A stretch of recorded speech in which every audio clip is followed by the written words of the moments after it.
ती सगळ्यांना विचारपूस करून मारण्यात आली असती तर मला वाटते कोणी आक्षेप नसता उचलला. पण एक धार्मिक पट्टी बंद दरवाजांमागे 5 लोकांनी निर्णय घेऊन मारली गेली आहे.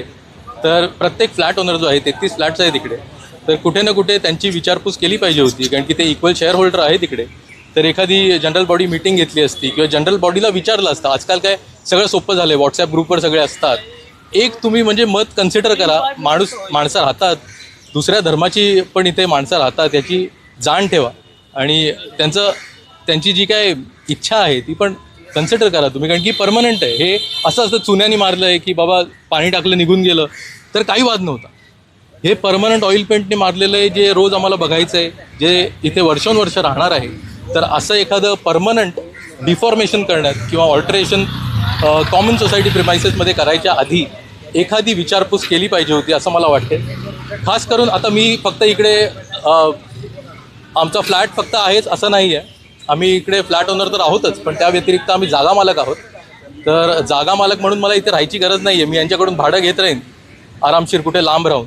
पण इथे आम्ही राहतो याची थोडी यांनी जनातीने नाही तर मनाची बाळगली असती तर बरं वाटलं असतं.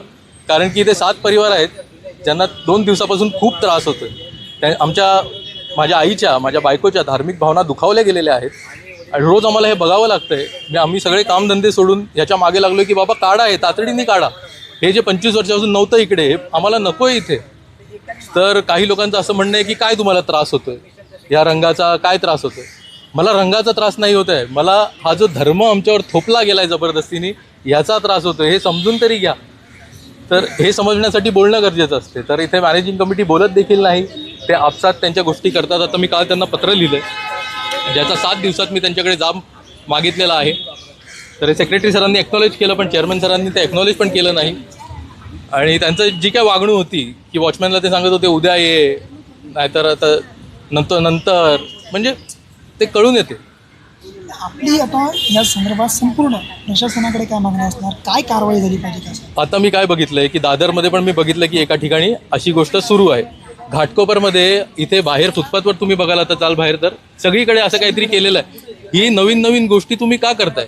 माझी प्रशासनाला हीच विचारणी आहे की या नवीन गोष्टींनी जर धार्मिक तेढ निर्माण होत आहेत तर त्या तुम्ही का करताय? आणि हा तेढ निर्माण झाला